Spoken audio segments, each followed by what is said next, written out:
Hello, my name is Dr. Joseph Crumbley. I'm a licensed clinical social worker, and I'll be your narrator on this module entitled Projections and Transference. This module is one of 5 modules that have been put together for a course entitled Engaging Relative Caregivers, Managing Risk Factors in Kinship Care.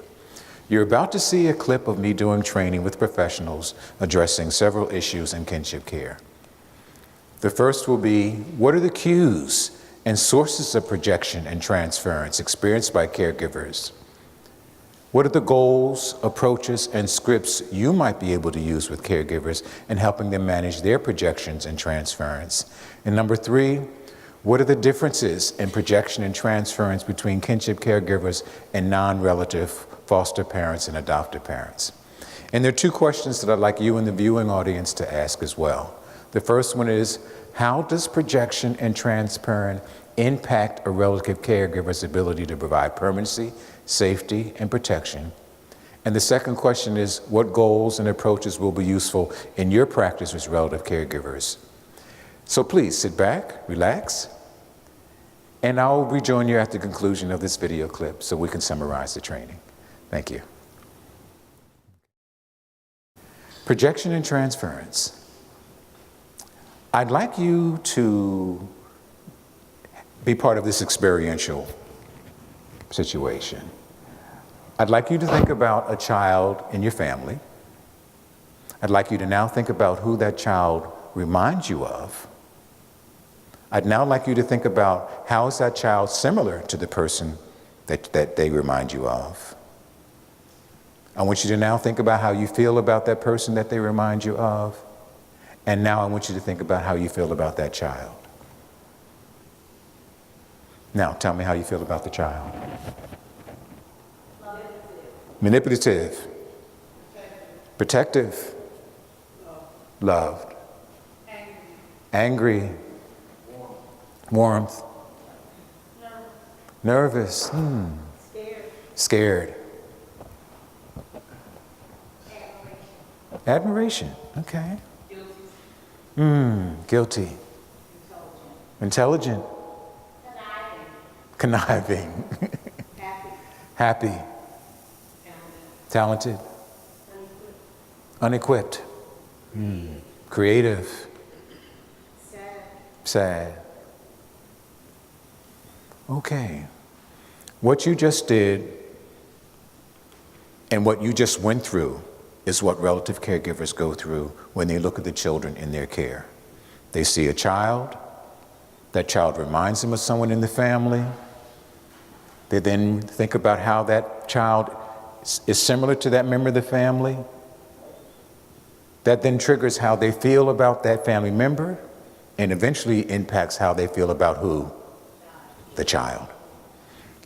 Projection and transference can become a safety, permanency, and well-being issue if that relative caregiver does not like the person that the child reminds them of. If they don't like that person that the child reminds them of, then there's a potential that they may not be providing adequate protection, permanency, and well-being. That's why projection is so important in kinship care. What are the sources of projection and transference? Unresolved issues with the birth parent.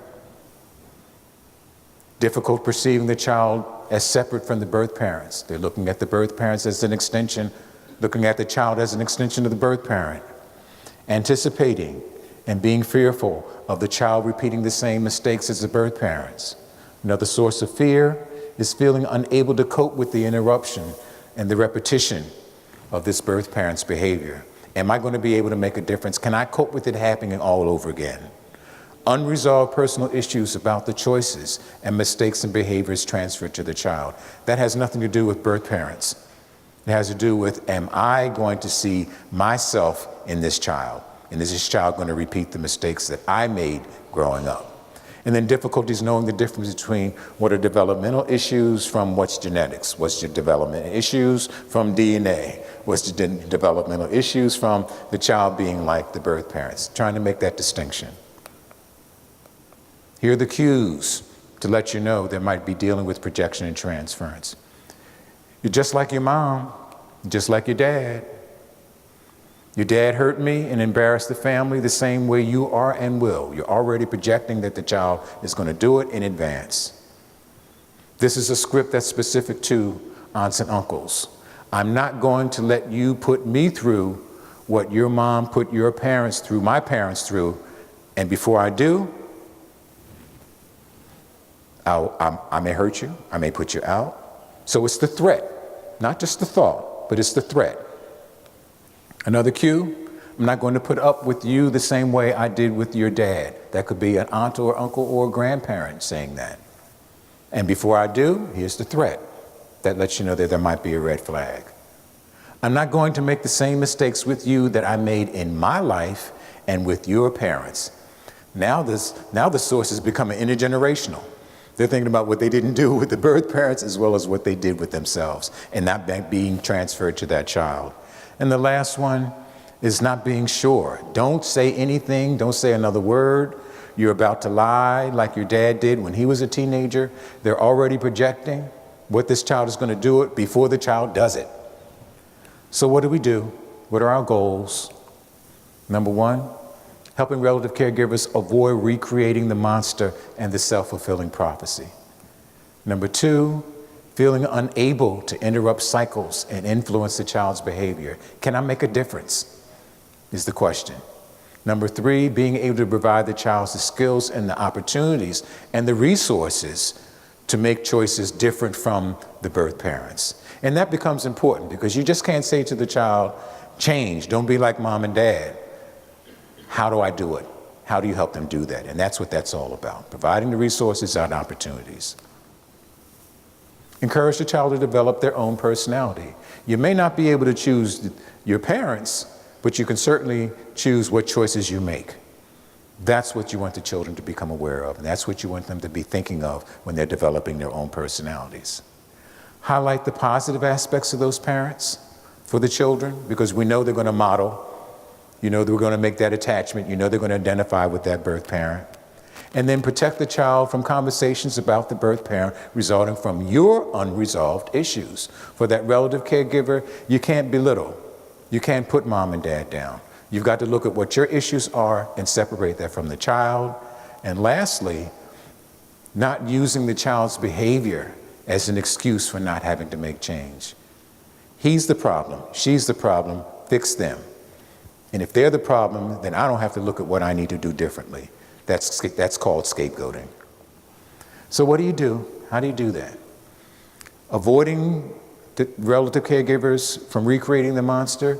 The buy-in there is getting relative caregivers to not want to be the cause or the excuse for the children repeating the mistakes of their parents. That's the buy-in. So they'll need to hear you say things like, if the child keeps hearing you say things, if the child keeps hearing you saying that they're like their parents, then they may use what you're saying as an excuse to behave like their parents. You don't want to hear the child saying, I can't stop what I'm doing because grandmom said I was always like my dad. I can't help but be bad because I'm just like who? My mom or my dad. And then when you ask the child, where did you hear that at? Oh, grandma.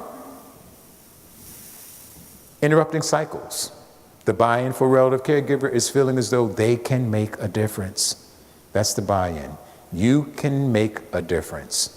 Even if you feel as though the birth parents can't make a difference, you can make a difference. So that's why that piece now about the child needs to know about the lessons you've learned, choices and that have changed and made your life differently so that you're who you are today.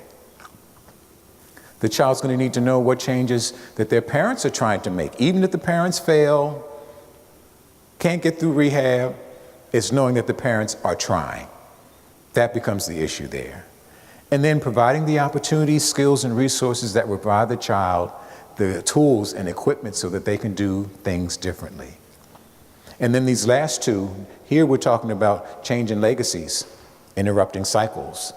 But you may have to, I think it's important that you remember that you may be asking relative caregivers to do things for that child that they didn't do with who? Their own. And to do things with that child that wasn't done for who? That's breaking the cycles. That's the legacy. This next goal, self-images, and how to help the child identify with the birth parent, the motivation there is, if you don't want the child to think, when you put down the birth parents, and if the child thinks that you don't like their birth parents, they then may think that you don't like who? Yeah, that's the motivation. It's the motivation of wanting to preserve their relationship with the child. That's the motivation to then talk about, they need to hear about the positive characteristics and talents and events in their parents' life. They need to hear about what you liked about their parents.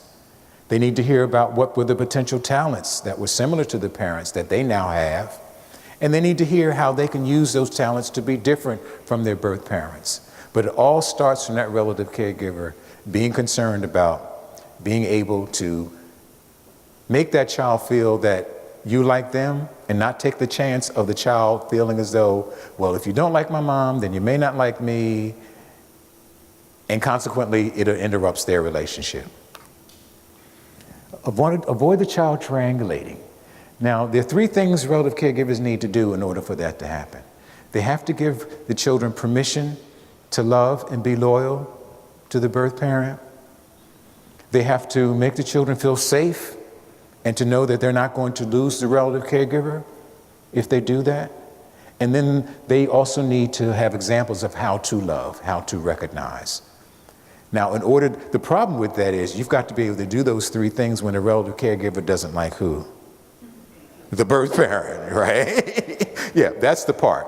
So when we look at what's going to motivate them to do that, it's that second bullet. You don't want to be accused by the children or by the parents of coming between them. You don't want to be scapegoated. That's usually what's going to motivate them to do these things that we're talking about here. So you can even start that off as a preliminary statement. You don't want to be accused by the children or their parents of coming between them. And so that you don't want to be accused of that, then you need to know, the children need to know that you won't be angry or hurt if they love their parents, even if you and the parents don't get along. They need to know that you will allow and demonstrate how they can care for their parents and not feel betrayed.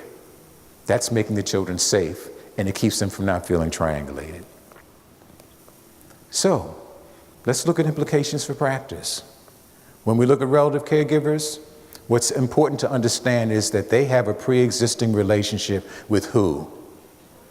The birth parent. And that pre-existing relationship and those feelings can impact how they feel about the child. They have past memories with that birth parent that can affect how they're feeling about the child. They have shared legacies with that child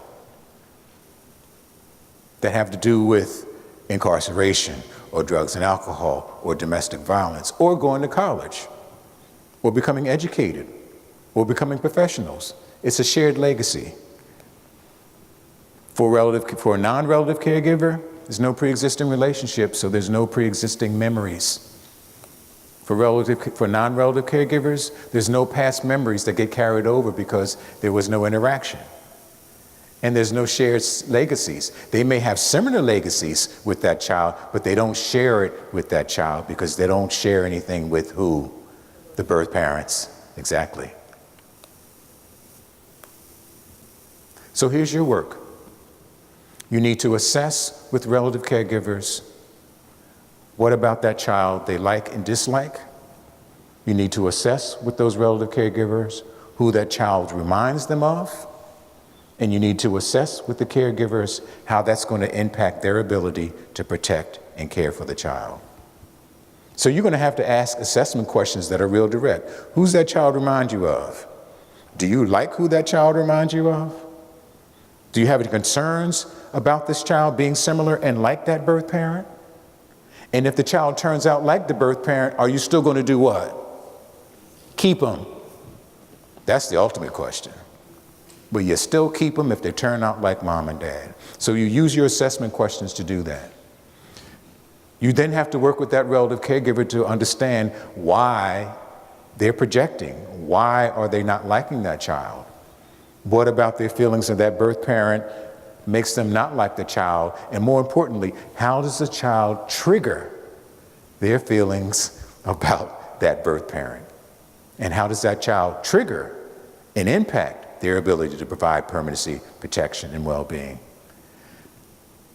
You then have to follow that up with giving relative caregivers the scripts. Remember, those scripts and dialogues become their monologues with themselves in terms of how to control their projection and their transfer. That scripts also are scripts that they can use with guess who?